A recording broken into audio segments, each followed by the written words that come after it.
Rugby. I think that Springbok performance gave me a cold. The Rugby Championship is weakening my immune system. After the first game against the Wallabies, I thought the Boks were maybe just a little lethargic, from all the travel and being in bubbles and quarantining, and then getting out of quarantining and onto a golf course. After this week, I think they might be in danger of losing 4 in a row. The same players hailed as the best in the world just 4 weeks ago are now falling off tackles and dropping passes like they are hungover club players. The Aussies have shown more accuracy, they've been much better at defense in both games, and they've just been more hungry than the Boks. The Boks did try to run it a bit more this past week and kick less, but there was just no nuance to it.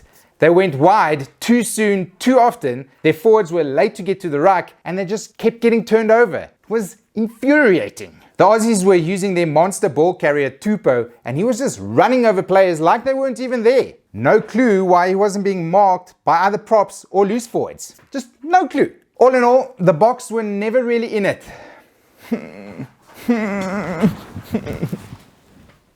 The All Blacks are basically the 2021 champions already, and they are also world number 1 again without even facing the Boks. For the second week in a row, they beat the Pumas without much fuss, running many meters, beating many defenders, and scoring many tries. Incredibly, Argentina gave away fewer penalties and missed less tackles, but it didn't matter. The All Blacks are just on too much of a roll now. I don't think anyone can stop them. We're back to pre-COVID times again, where the All Blacks win the championship with a few rounds to spare. The world is healing.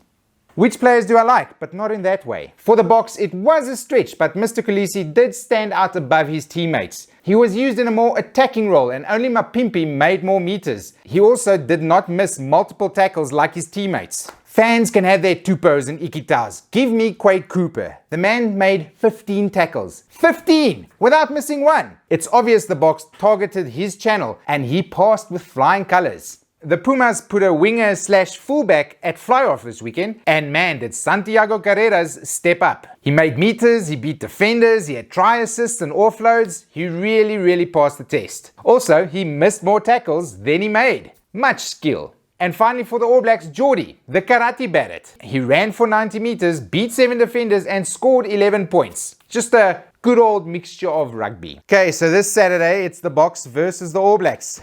The Boks team hasn't changed much except that they're back to the 5-3 bench split. No doubt they're trying to negate the late game surge of the All Blacks. No. Let's not get into this. Tactics don't matter if you're missing 20 tackles a game. Fix that first, then we can start talking about tactics, etc. Pumas versus Australia also looks like a kind of foregone conclusion now. The Wallabies really got their confidence up against the Springboks. Sorry, Pumas. Another week and the spiral has been avoided. Other news! The Boks Sevens provided some joy by winning the Vancouver Sevens over the weekend. Now I know Fiji and New Zealand and Australia and Argentina and whoever weren't there this weekend, but I'm looking for anything that sparks joy, okay? The English Premiership also kicked off this past weekend, and that's too much to go through. Okay, moving on. As I've mentioned many times, Friday will be the first ever match of the United Rugby Championship between the Lions from Joburg and the Italian team Zebre from Parma, where ham comes from. Also, while the Lions are in Italy, it looks like they've gone clothing shopping. They've ditched Canterbury as their kit sponsor, and now Italian brand Macron will be making their jerseys. Guess I'll be out another 500 to 800 rand in the near future. Oh wait, the Southern Knights. They are top of the Fosroc Super 6's log. The only tournament that matters. Life is good again.